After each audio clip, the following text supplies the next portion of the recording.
Alrighty, we'll go ahead and get started. Good afternoon, everyone. I hope you had a great lunch and you're enjoying the nice, beautiful weather that we're having across New Mexico.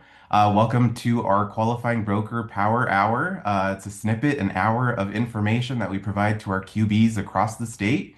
And this is going to be a jam-packed hour with a ton of information, specifically focused on advocacy, and then an association update for myself at the very end. So, without further ado, I would like to turn it over to Mr. Seth Task, who is the director of the Realtor Party with the National Association of Realtors. So, Seth, over to you, and thank you for joining us.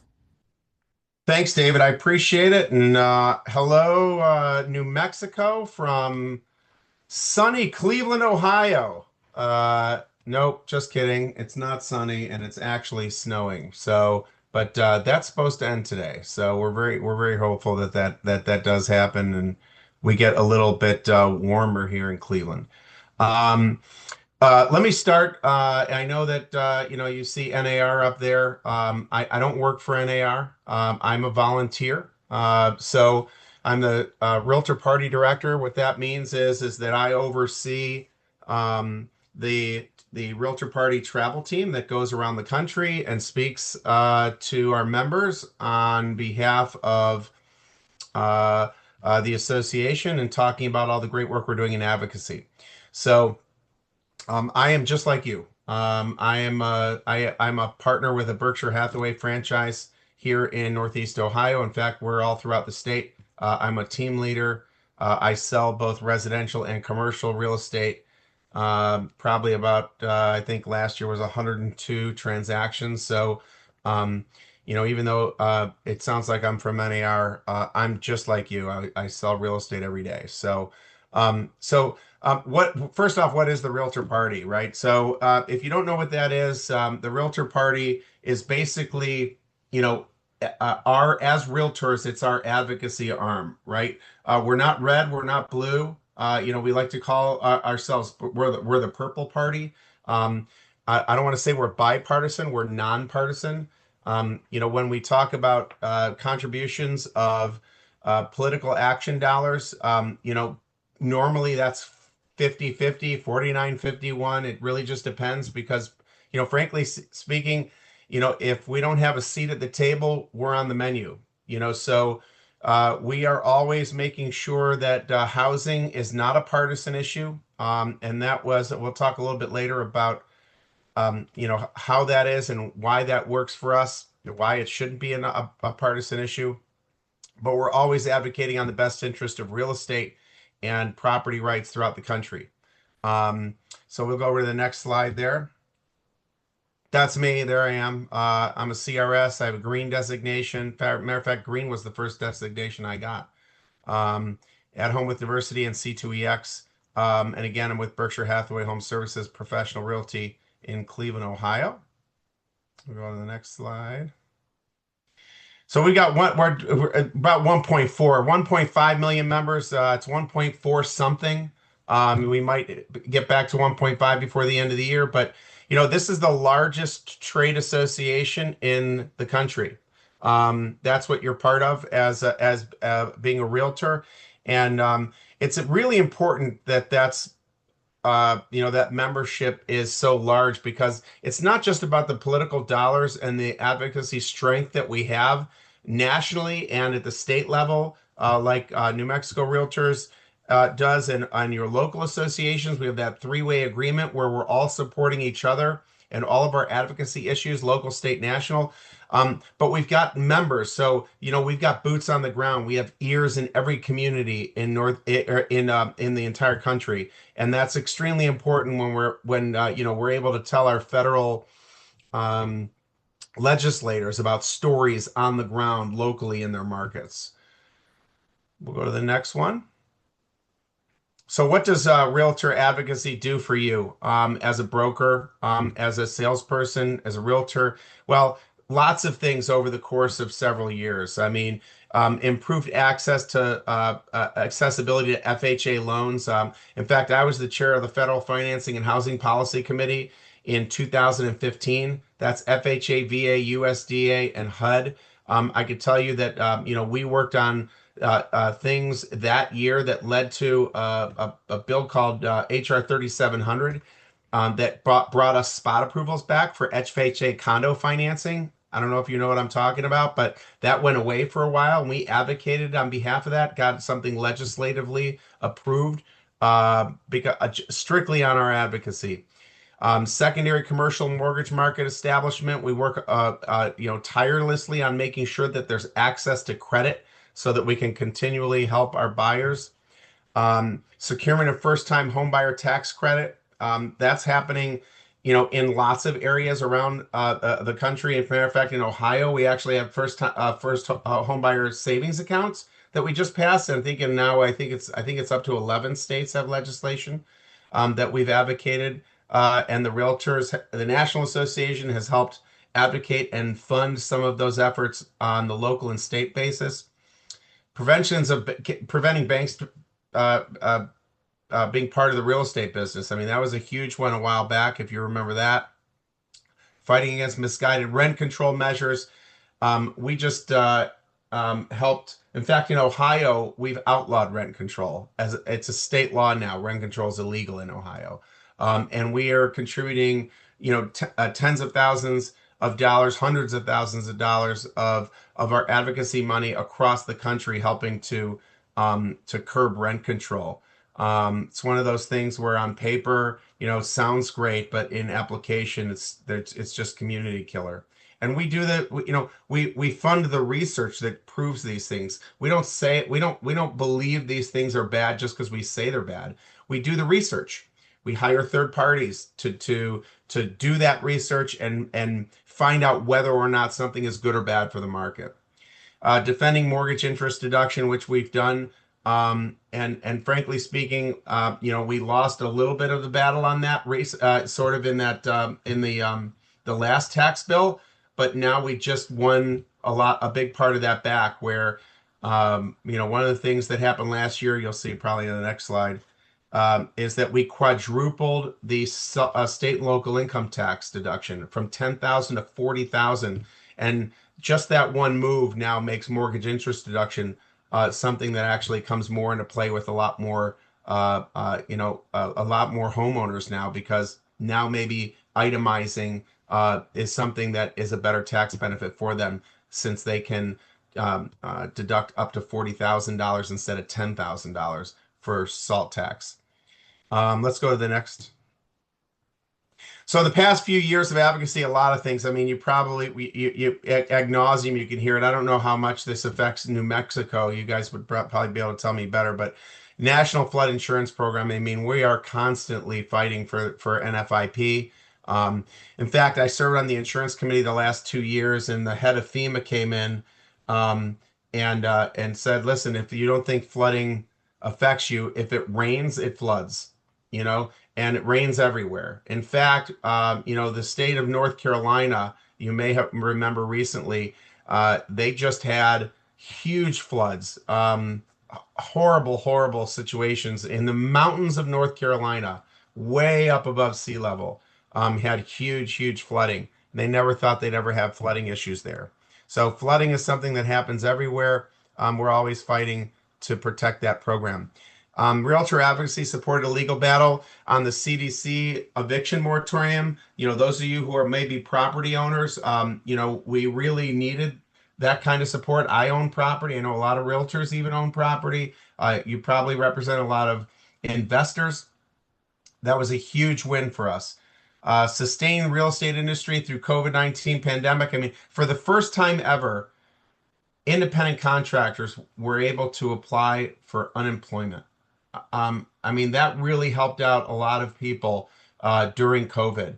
PPP loans, we were able to negotiate with the government and relieve those under $150,000 of any requirement to repay. And then, of course, the ugly 11 tax increases. This has saved $2.3 trillion over 10 years. Protecting things like the like-kind exchange, the 1031 like-kind exchange. I'm currently in a transaction right now where a client who sold property in Missouri is buying 8 investment properties in Cleveland. That sale and these 8 transactions do not happen without the 1031 like-kind exchange. We have to constantly sell Congress on the fact that what they would earn in taxable income in the sale of that property pales in comparison to the effect on the economy in keeping 1031 exchanges. And we're constantly protecting them. So those commercial brokers out there, it's their National Association of Realtors always protecting the 1031. If NAR were not here, I guarantee you that 1031 would be gone within a year to 2 years because there'd be nobody there to protect it. Let's go to the next one. So what's happening now? Well, 5,000 meetings with members of Congress and staff, so far this year. A bipartisan congressional real estate caucus. This is incredible. We established this caucus less than 2 years ago because we felt that real estate as an industry, listen, real estate is almost 20% of the entire economy of the United States, the gross national product, 20%. It's like 17%. Residential real estate transactions. It's a huge part of our economy. Every time something happens with housing, it affects the economy, right? So we felt that was big enough for there to be a real estate caucus. We found 2 Republicans and 2 Democrats. All 4 were on stage together during Advocacy Week. It's tough enough to get 4 Congress people in the same room at any time. We got 2 Republicans and 2 Democrats in the same room on stage in front of an audience of realtors during Advocacy Week this year. And they were talking about the real estate caucus, and we are over 100. It's actually over 125 members. There are only 435 members in the House of Representatives. 125 of them are in the real estate caucus. That is incredible power. VA buyers, when everything went down with the Veterans Administration and them declaring that buyer's agency really had no value, that literally is written into the legislation that way, that a buyer's agent has no value to the transaction. We reversed that in extremely quick fashion. In fact, last year we were down in Washington for going to the Hill, and after we got back, within 2 weeks, the Veterans Administration announced buyer's compensation could be paid by the veteran within 2 weeks, and within 6 months we made it legislative, and now it's the law. That's incredible advocacy. During the 2024 election cycle, RPAC supported 452 federal candidates with a 97% win rate.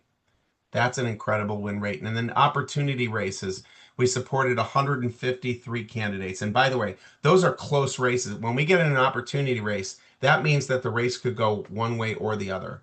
Okay, and that's sort of our almost our super PAC involvement in some of those races. We got involved in 153 of them, and we won 90% of them. Great performance. Next slide. So what's happening right now? If you haven't heard yet, the 21st Century Road to Housing Act. This is a big deal. Has everybody heard? Raise their hands if you've heard of this going on. So this is incredibly important legislation. This is a piece of legislation that came out of the House last month. It went to the Senate. The Senate made a couple changes. It's back in the House now. But NAR has been driving this legislation and items in it for the last 2 years. We have been pushing things in this legislation. One of the things that's in this legislation, I don't know, I happen to be not just a realtor, but I also started a building recently, and I build modular homes and manufactured homes. And I don't know if there's a lot of that going on in New Mexico, but I do know some factories in Mexico. And one of the bits in this legislation levels the playing field for financing for manufactured housing with Fannie Mae, Freddie Mac, FHA, levels the playing field versus conventional construction. So if a manufactured house is permanently affixed to the ground, you'll be able to finance it the same way you'd be able to finance any other house. That's in this legislation. Among other things that ease regulations in construction, multifamily construction, there's a lot. I can scratch the surface, but there's a ton in here. It is the most sweeping piece of housing legislation in 20 years. And we led the charge on it, helped write most of it. NAR has spent years building the foundation, as I said on this. It is a huge piece of, and it will pass this year. Next slide. So there's growing momentum in Washington to raise the cap on capital gains. In New Mexico, nearly 1 of 5 homes could be subject to this tax when they sell their home. This is, right now, if you sell your house since 1997, it's 250,000 if you're single, 500,000 if you're married. That's your capital gains deduction, right? Those are the limits. Hasn't changed since 1997. Okay, we're pushing to double it to 500,000 or $1 million, or even eliminate it entirely. And we're getting extremely strong traction on this. We believe this is something that's going to pass. I don't know if you have been watching our advocacy. We've been pushing for this now for the better part of 3 to 4 years through Federal Taxation Committee. It was passed, and we've been advocating for about 3 to 4 years to double this. And we believe this is actually going to happen this year. We have incredibly strong support from the entire real estate caucus and many other members as well. So expect to see that pass this year. And next. My last pitch, obviously, is RPAC. Listen, all of this happens because of RPAC, because we have the resources to protect those members of Congress that have been our realtor champions in the past and support those that we need to put in office, as well as those issues, the money that we need to support those issues when those need addressed. State of New Mexico, I know, has applied for issues mobilization funding before, as well as some of your local associations. These are the dollars that help us protect all of those things that realtors find most valuable. So, I urge you to vote, to act, and to invest. But it's only $15 is your fair share of contributing to RPAC. $15 is your fair share contribution. I'm a Golden R President Circle member. That means I invested $5,000 one year plus $2,000 towards individual contributions to candidates. And to maintain it, it's $3,000 a year. If you're a top producer or a top broker, I would hope that you're participating at that level as well. I had a friend who told me once, we're NAR, but there's another association we don't want to be confused with, which is NRA, right? And I was told by a gun salesman once that the first check of the year that they ever write is to their lobbying, is to their PAC, because look how strong they are in protecting their gun rights. We're protecting the housing market. It's more important for us that we protect housing, and we can't do that without our members helping us with at least a few dollars to contribute towards all of that. So consider it an investment in your industry. Let's go to the next slide there. How does RPAC work? Well, those dollars are used for hard dollars and soft dollars. Hard dollars are directly to candidates. Soft dollars are used on issues, those issues mobilization things. Things like, if there's something important at the New Mexico Association of Realtors that they feel they need to advocate for and they need some additional dollars, those are the dollars we bring in to help those state and local issues. Next.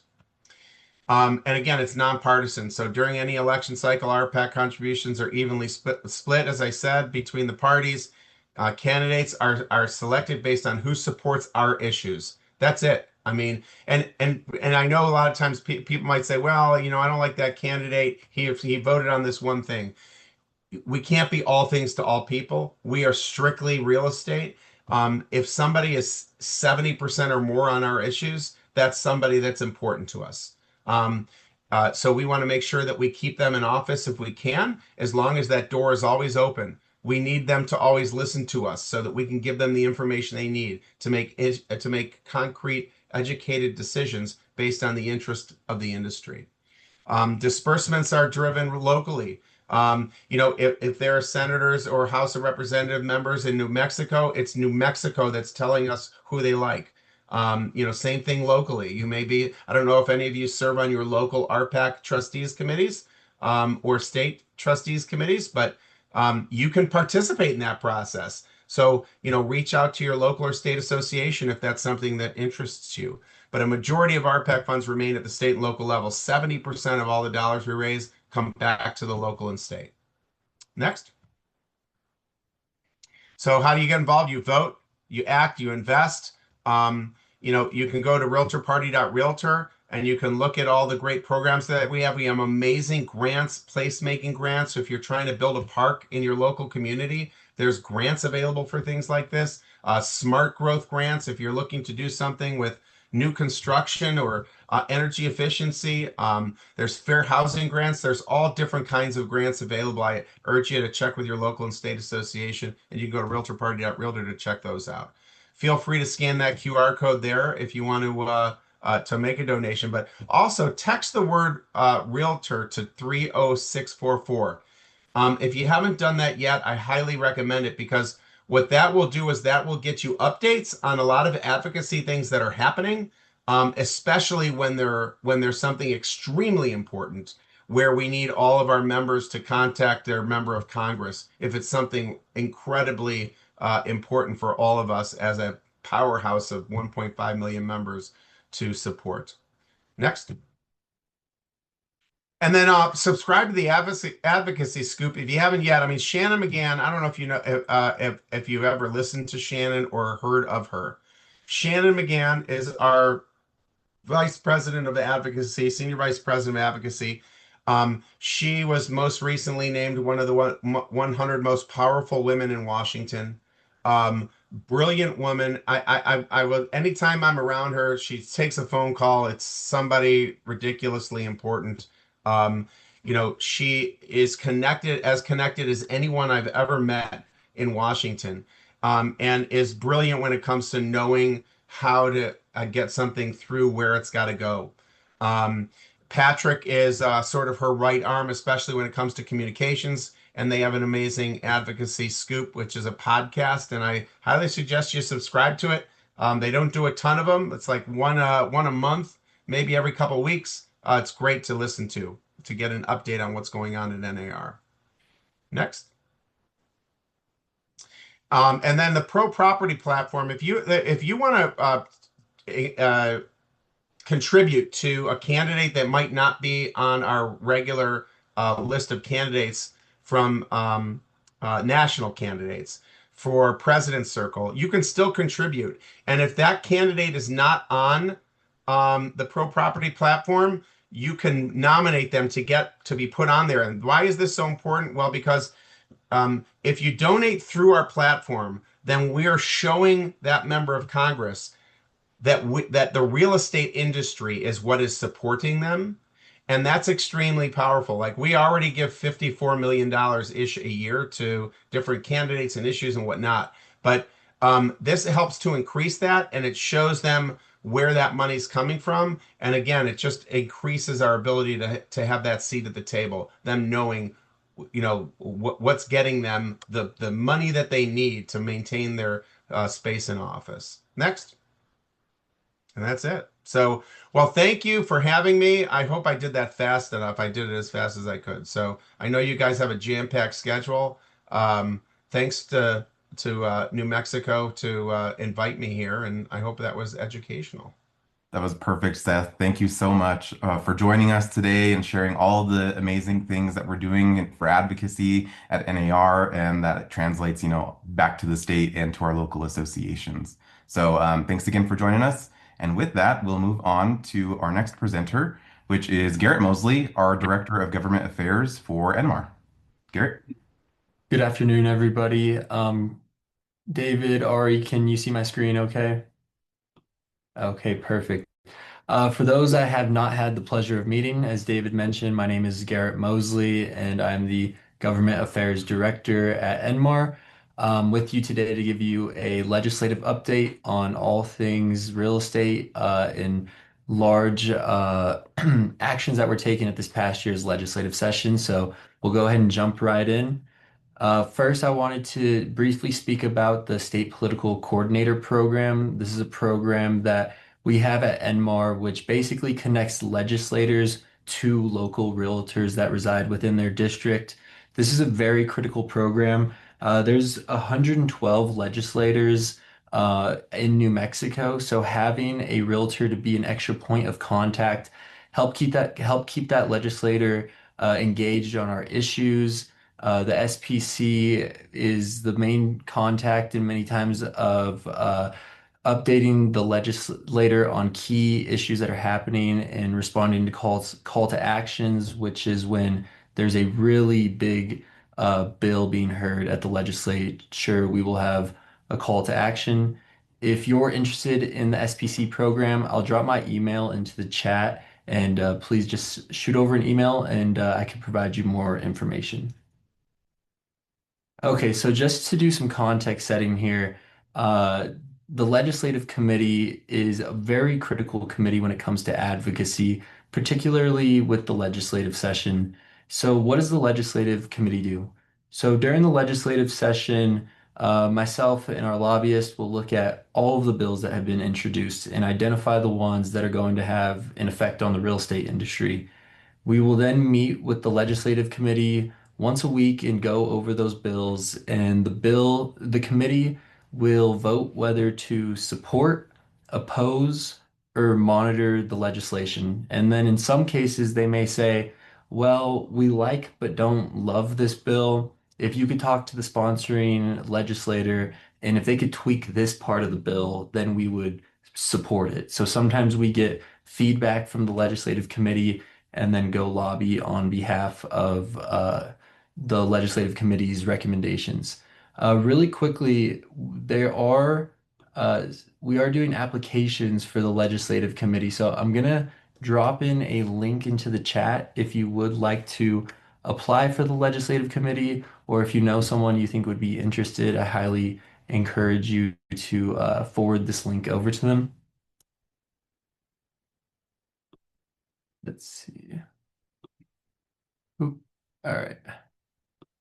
So, starting off with our 2026 legislative priorities, those are going to be housing affordability, availability, and accessibility, development of new housing units, economic development, property tax policy, property insurance, property crime, water and natural resources. So, this is really what shapes the positions that we take on legislation throughout the legislative session. And this is derived from our quality of life statements, which are protecting private property rights, supporting a vital and vibrant economy, growing housing opportunities, preserving the land of enchantment, and supporting quality neighborhoods and communities. So going into the 30-day session, this was Governor Michelle Lujan Grisham's eighth and final legislative session. The 30-day session, it's a little bit different from a 60-day session. Every year, it switches between a 30 and a 60. So just some background, when you see bill, that is what becomes law. So a bill goes through both chambers, the House and the Senate, is signed by the governor and becomes law. A resolution can be used to make a formal declaration or express a feeling of the legislature. It's also the vehicle used to amend the Constitution. If it passes both houses, it goes to the ballot, and voters will determine a constitution change and does not require a signature by the governor. A memorial is an expression of legislative desire. Sometimes this can be asking a certain agency to study a certain issue. And then germaneness, which is incredibly important to a 30-day session. So for a 30-day session, you actually can't introduce just any type of legislation. It has to be related to revenue, to the budget, or to appropriations. So the only way you can introduce a bill that is not considered germane is if you get a message from the governor, which is a constitutional authority given to the governor that then allows the legislature to hear different types of bills. So 30-day session is very quick. It's a sprint. There's a saying that in New Mexico, the 60 days is a sprint and the 30 is an even faster sprint. So if your bill does not get a message right away or is not germane, it's very hard to pass legislation. Quick overview of the session. 812 total pieces of legislation introduced, 686 bills, 105 memorials, 21 resolutions. So out of the 686 bills, only 74 actually passed the House and the Senate and went to the governor's desk. So, as I mentioned earlier, very competitive process of passing a bill. Of those 74, 71 of the bills was signed by the governor, and only three were vetoed this year, which is a very low number historically, and 53 memorials and resolutions passed. This year, we tracked 49 pieces of legislation. That includes 42 bills, four memorials, and three joint resolutions. And right here, I know on the left side, you may be saying, that's way too small to read, but that's really there just the color coordination to kind of show you how we take positions on bills. And as you can see, this was mostly a friendly legislative session, I would say, towards real estate. We only opposed seven bills, and monitoring the bills, sometimes that can be because we'd like to see a change. Also, sometimes that can be because real estate is mentioned in the bill. It doesn't really have an effect, but we're keeping a track just in case there's amendments and then we need to take a harder position on the bill. So going through the past legislation, I'll touch on some of the bigger ones. House Bill 99, medical malpractice changes. This was a bill we supported. This has been an ongoing issue in New Mexico and a big fight for a long time. For those of you who may not know, New Mexico did not have a cap on punitive damages and medical malpractice. This bill established a cap on punitive damages for medical malpractice. So the proponents of the bill argued that the cap not being in place led to very large insurance premiums that made it very difficult for practitioners to be in New Mexico, and we've seen an exodus of doctors leave the state. So this is an attempt at bringing those insurance premiums down and hopefully bringing in more doctors and specialists into the state of New Mexico. So I believe this will be a good first step, and we will see the effects that this bill has in the coming years. The next bill that I'll go over is House Bill 200, the New Homes for New Mexico program. So this bill established a new program, originally had $10 million appropriated to it in House Bill 2. When House Bill 2 passed over to the Senate, that $10 million was stripped out, but this bill did pass and was signed by the governor. So now this program is created, but for fiscal year 27, there isn't any funding. So what does the program do? This is designed at creating starter homes in New Mexico. So there's a couple requirements for a starter home. One, the starter home must not exceed 1,800 square feet and cannot exceed 5,000 square feet for lot size.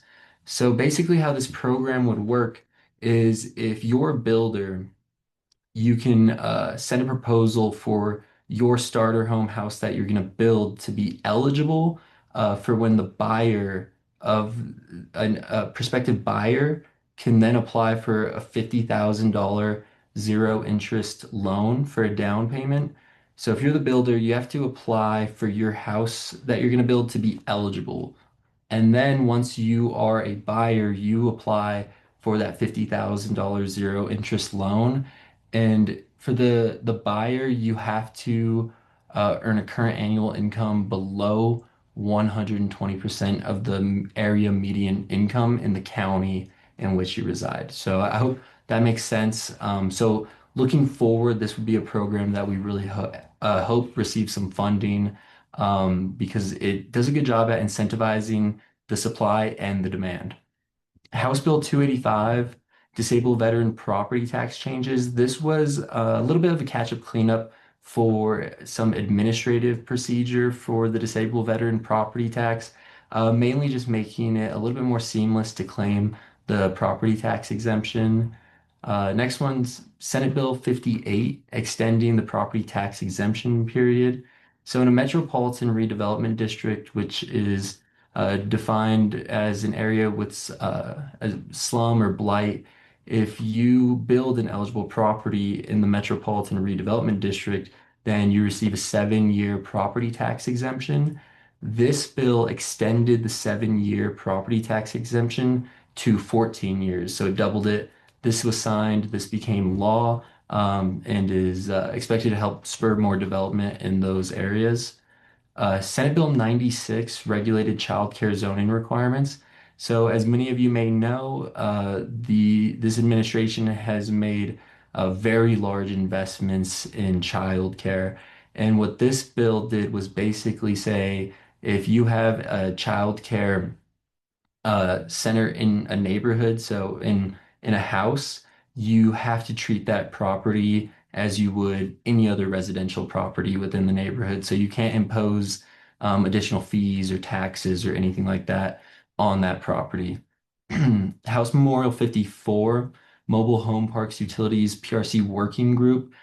This bill just asked for a study from the Public Regulation Commission to develop recommendations for a regulatory and statutory framework to promote reliable and consistent access to utilities for residents in mobile home parks. So those were the bills that passed that were some of the higher impact ones. Going forward, none of this is the priority legislation. So we have some bills on here from the previous screen that passed, but I wanted to go over some of the bills that I would suspect we will see again moving forward in the future. The first one, House Bill 17, accessory dwelling units in certain areas from Andrea Romero. This bill died. It would have mandated local governments to allow ADUs in residential units and would have uh, uh, not allowed the local governments to require the ADUs to be less than 1,000 square feet. This bill died in its first committee in House Commerce, and I actually was able to have a conversation with the chair of House Commerce. And one of the big concerns wasn't just the stripping away of local control from regulating ADUs, but was also the property tax implications that residents would incur that they may not be aware of. The next bill, House Bill 103, this bill actually passed the House and had a very interesting vote in the Senate. Originally, they voted to not pass it, and then they did a pretty rare procedure where they recalled the bill back to the Senate, but then didn't vote on it again. But this bill cap residential property tax rates.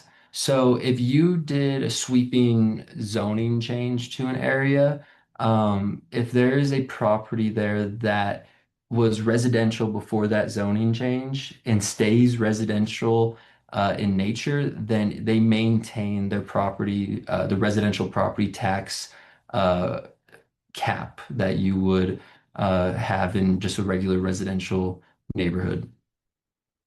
House Bill 110. This bill got some momentum through committees, but ultimately stalled out. This is housing development data reporting from Representative Potahone. This would require larger counties and municipalities to quarterly publish residential development and permitting data. That would include application counts, approval timelines, and outcomes. So I think this will be really positive and just establishing some transparency around those procedures and also, perhaps finding some counties that do a really good job at that and sharing those best practices across the state and hopefully creating a more seamless process for permitting and going through those applications. Going to the next page, so some of well, first let me go over Senate Bill 149, property tax code definitions. This was a bill that we sponsored. It would have added short-term rentals into the residential property definition, therefore protecting the 3% property tax rate per year. We ended up getting a message right at the end for this bill. The first committee it would have been heard by was Senate Judiciary. That committee, especially towards the end of session, is where a lot of bills go to either make it past the finish line or that's where they go to die. So when we got the message from the governor, there was only 3 meetings left of Senate Judiciary, and House Bill 99 was one of those bills that was going to be heard and really took up a large portion of those last couple meetings. So we were not able to get a committee hearing on 149 this year, but going into the 60-day session, this is going to be a major priority for NMAR as we try to get a uniform short-term rental tax classification passed for the state. The next bill, one of the bills that we opposed, this bill was a very hot topic for this year's legislative session, was Senate Bill 18, Clear Horizons in Emissions Codification. In short, this bill would have mandated the state to have to be net zero by 2050. Passed the House, got to the Senate floor. 7 Democrats joined Republicans to essentially kill the bill. And it was our belief, and many other organizations throughout vast different industries, that this would have been detrimental for New Mexico's economy. I would expect to see this again, especially considering it did get pretty close to the finish line. So looking forward to next session, this will be something we're keeping an eye out on. Senate Bill 138, we're going to see this every year, an attempt to repeal rent control. This bill didn't get a hearing, didn't get a message. In the 60-day session, though, this will be able to just be heard. It won't require a message. So we will definitely see an attempt to repeal rent control again. And then the last one, House Memorial 62, Steady Tax Rentals, Infrastructure and Funding. So last year, a memorial passed that asked for a study on the short-term rental tax classification. This was doing the same thing, except a slightly larger stakeholder group, and this would have been led by the Taxation and Revenue Department rather than the Economic Development Department. I do think that this is, even though it came in right at the end of the session, it didn't get a hearing, but I do think it's positive that the legislators still have in front of mind the short-term rental tax classification question in their mind. So I think it's a positive sign. At least we have an interest in that issue. Looking forward to the next session. Quickly, I want to share some of the big investments from House Bill 2, which is the budget bill. So this year it's going to be 11.05 billion, 2.6% increase in spending. Some of the key appropriations, we have $100 million for state fair redevelopment, of which 30 million is dedicated for housing. We have in the real estate investments, 80 million to fund affordable housing, transitional housing, homelessness initiatives, and the expansion of housing services. 20 million for the Housing Development Revolving Fund of the NMFA, and $10 million for transitional housing. Some other big investments in Senate Bill 2, the legislature passed a 1.5 billion transportation bonding package. This will be used to address road and bridge projects across New Mexico. In Senate Bill 240, the legislature passed a 1.3 billion capital package. One of the notable investments will be funding for the new School of Medicine at the University of New Mexico. And then Senate Bill 151 in the tax package. Uh, in 151, there's provision in there that will authorize gross receipts tax deduction for receipts from the sale of construction materials and labor used in the development of affordable multifamily residential housing projects. So there's some specific language in there about what qualifies as affordable multifamily residential housing projects, but this was a positive provision for the real estate industry. It also created a refundable tax credit for local news organizations equal to 30% of the company's annual wages. So in New Mexico, the legislature really valued that local news reporting, and also 10,000 income tax credit for qualified physicians. This was another provision put in there to help tackle the doctor shortage across the state. And really quickly, I just wanted to go over some of the standout legislation from this session. So we covered the first two; those were some of the hottest topics this year. The third one on this page, Senate Bill 241, Child Care Assistance Program Act. So this is creating universal child care, and it authorized 700 million from the Early Childhood Trust Fund to provide funding for the program over the next 5 years. The Early Childhood Trust Fund, it's around $11 billion in value right now. It started in 2020 with a $300 million appropriation. But I do think there are some indirect benefits for the real estate industry from this legislation. Namely, it's going to free up cash flow for families that are perhaps looking to move into their first house. One of the questions that has been raised is how sustainable is this going to be? That's going to be something that we will see. But unless the law is overturned in a future legislative body, it looks like the outlook is for at least the next 5 years, we'll be able to fund this program. And then the next one, House Joint Resolution 5, legislative compensation. So, for anyone that may not be aware, we are the only state in the United States that does not pay legislators. People say that creates a lot of problems about the actual pool of people that can serve in the legislature. So, this is a joint resolution. It's going to go to the voters in the November ballot, and they'll determine whether we will make it constitutionally acceptable for legislators to be paid. And this would be tied directly to the median income in New Mexico, which is $68,000. If this does pass, my prediction will be we will see major disruption in the legislature, very competitive primary challenges against legislators that you frankly may not expect to get a primary challenge.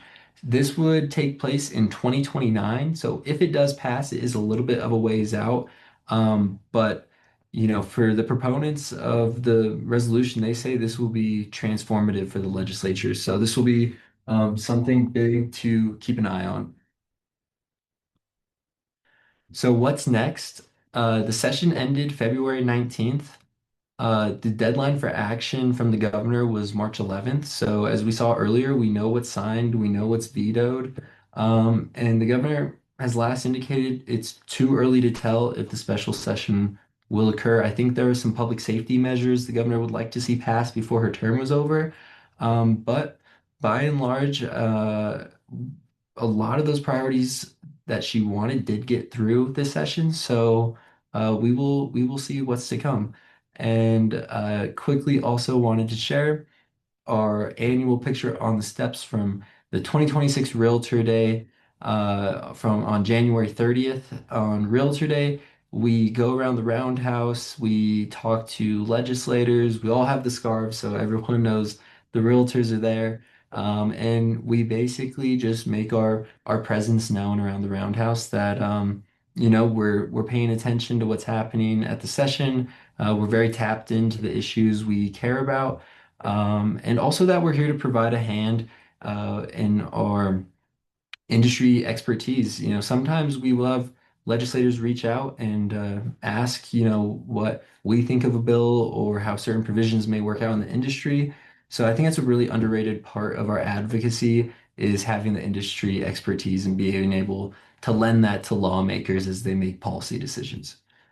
So with that, thank you. I think if we have some time at the end, I'll be able to take some questions. But please, if there's anything you'd like to follow up on or any questions you have, please just send me over an email and I'd be happy to answer any questions. And very soon future, we will be sending out the 2026 legislative recap, which is a comprehensive document with everything I just mentioned and some more, going over what happened in this last year's legislative session. So thank you all very much for your time, and I'll pass it over to David. Awesome. Thank you, Garrett. Thanks for that update. And I think thanks for sharing that picture of the Realtor Day at the Roundhouse. You all are invited to the next Realtor Day at the Roundhouse in 2027. This always happens during the last week of January for our legislative conference. You don't even need to attend the conference to attend Realtor Day. We would love for you to be there to show up in force. Realtor Day is always something that's really respected by legislators because they know that you all are the boots on the ground and you know what's happening in every legislative district of the state. So that is absolutely critical for the policies that they're enacting throughout the year.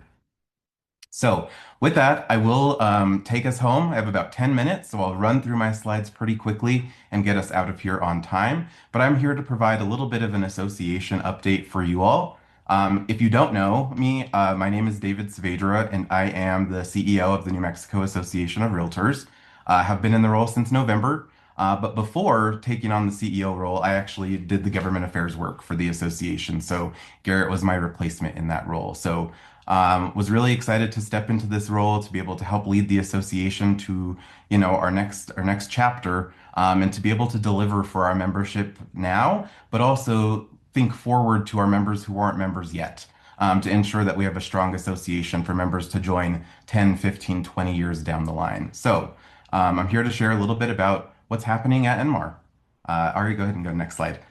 So, for those of you who don't know, our leadership team, our executive committee is here on your screen.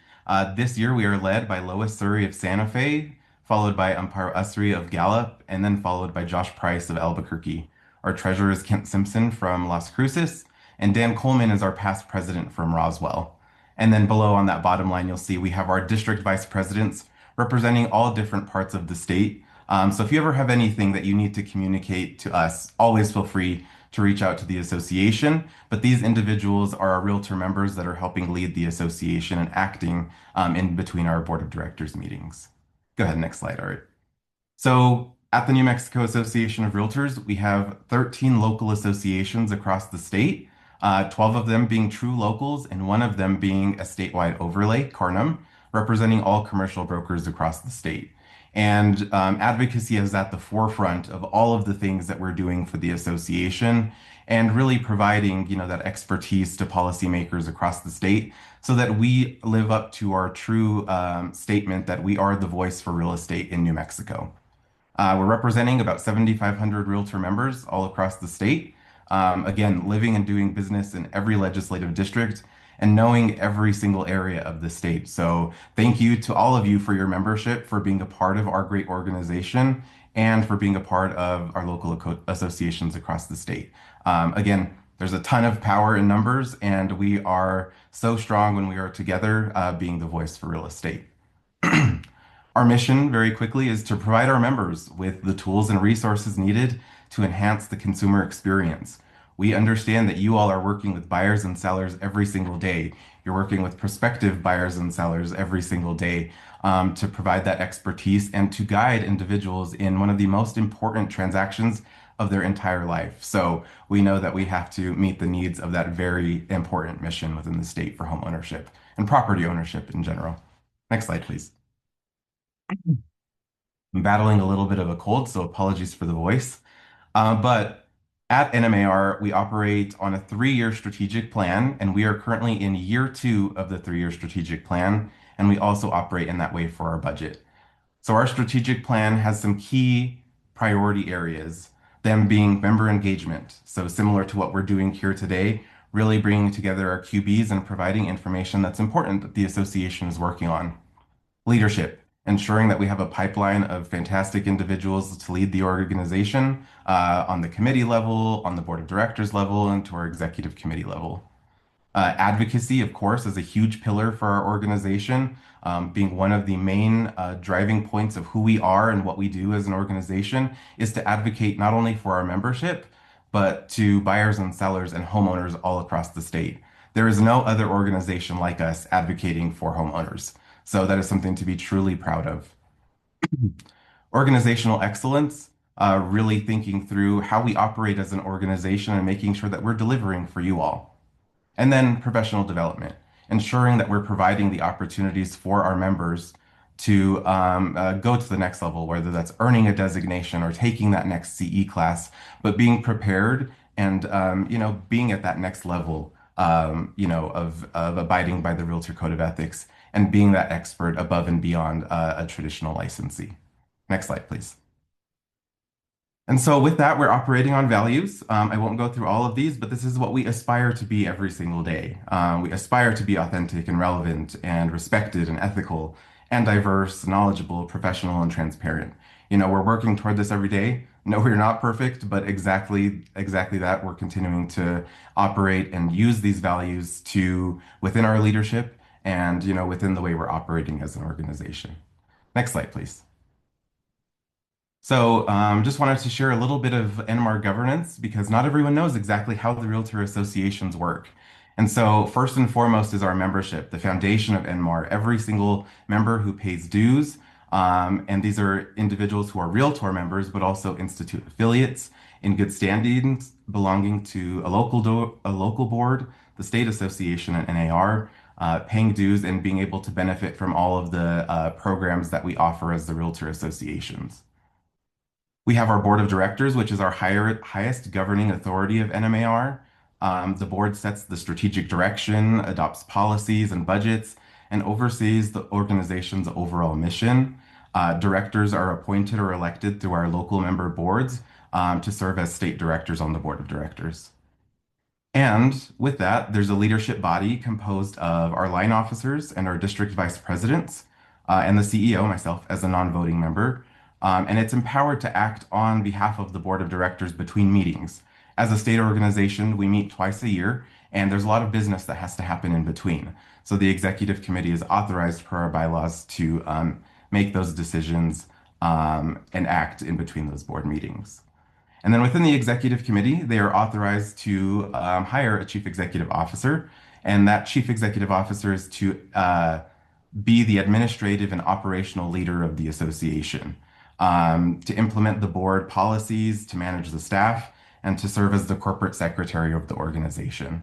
And then from there, the chief executive officer employs staff as the professionals to help us deliver on the deliverables for the strategic plan to ensure that we have the correct people in place to deliver on all the programs that we're offering. And so with that, next slide, please. I'll go over. So as I started as the new CEO of NMAR, one of the things that I identified when I was the government affairs director and in interviewing for the role was really that we really needed a staff restructure at the organization. The 3-year strategic plan predicates all of the work that we're doing. And so we found it super important to ensure that we had the appropriate staff in place, but also the appropriate structure. So to be able to ensure that we're delivering on those key deliverables in the strategic plan. So here you'll see we've restructured the association in a couple of divisions: member success, advocacy and impact, communications and engagement, risk management, and finance. And I did add a little footnote at the bottom of this slide is that as I presented this a couple of times, I've had some feedback that where does the general counsel role fit in all of this? And so it's important to note that the general counsel and associate general counsel roles are not staff positions. They do not report to the CEO, and they are contractual roles with the executive committee. So they hire those individuals. So that is why you don't see the general counsel and associate general counsel within this slide. But this is the staff structure that we're operating on to be able to ensure that we're delivering for every single one of you within the association. Next slide, please. So now that we've gone through that, a couple of quick updates for you all. So we are going to be rolling out a brand new website, an AMS. An AMS is essentially the back end of our website where you can access your continuing education certificates, you can access committee work, and of course, all of our legal resources. You have to be logged into the website to see our legal resources and our forms information. So we will be rolling out sometime in April, but some really exciting stuff coming. We've heard from members that our website is too clunky, it's too hard to find things, and we really heard you, and we're really simplifying what our association website looks like because we have a tremendous amount of members that are accessing our website, but we also have an even larger amount of the public that is coming to our website for information. So we're finding it absolutely critical to make sure that we are that touch point for the association. And so that when legislators look at our website, they know what's going on, they know where to look for things. When our members come to our website, it's user friendly and you can actually find the things that you need. So that is coming in 2026. So look forward to that. We will continue to communicate as soon as that's fully rolled out. Next slide, please. And our 2026 NMAR annual conference. So if you did not know, we have two opportunities for engagement. We have our legislative conference, which always happens in January, but we also have our annual conference, which happens in August. We have programs, we have education, so we invite every single one of you. If you're able to make it, we would love to have you. It's also where we conduct the business of the association. So our board of directors meets, we have a membership meeting, we have a lot of really great stuff going on. So the location is coming soon and registration is coming soon. We'll definitely get communications out, but that will be happening August 19th through the 21st. So if you're able to make it, we would love to have you. Next slide, please. I will also mention that we have officer applications open currently, and the deadline to submit those is May 15th. We are looking for individuals for the positions of first vice president. This is the person who serves in this role, becomes the president-elect the next year, and then the president on the third year. We're looking for a treasurer, which is a 2-year term, and some district vice presidents to represent different areas of the state. So representing the Central District, the Northeast District, and the Southwest District. And we are looking for one NAR director, which will be representing the entire state on the National Association of Realtors Board of Directors. Again, the applications are live and they are due on May 15th. So if this is something you're interested in, please put it on your calendar and reach out to us if we could provide you with more information. Next slide, please. Another really awesome one that we're advertising, we are accepting nominations for the 2026 New Mexico Realtor of the Year. So please nominate a deserving realtor to be recognized in front of peers at our annual conference. There are qualifications for this role, but this is a really fantastic opportunity to recognize someone who is a fantastic realtor in the state of New Mexico. Next slide, please. And last but most certainly not least is next month, April, is Fair Housing Month. And so there are a couple of different opportunities for some designations and education. If you haven't visited Fairhaven, this is a virtual simulation of fair housing on NAR's website. It's free to do. You can log into the NAR website and complete that. It takes about 2 hours if you do it from start to finish, but you could also save in between and complete it as you're able. And then, of course, the At Home with Diversity. If it's something that you have never experienced before, it's a fantastic opportunity to learn more and continue to elevate and educate yourself on fair housing laws, not only within the state, but nationally and specific to local areas. So look forward to Fair Housing Month in April 2026.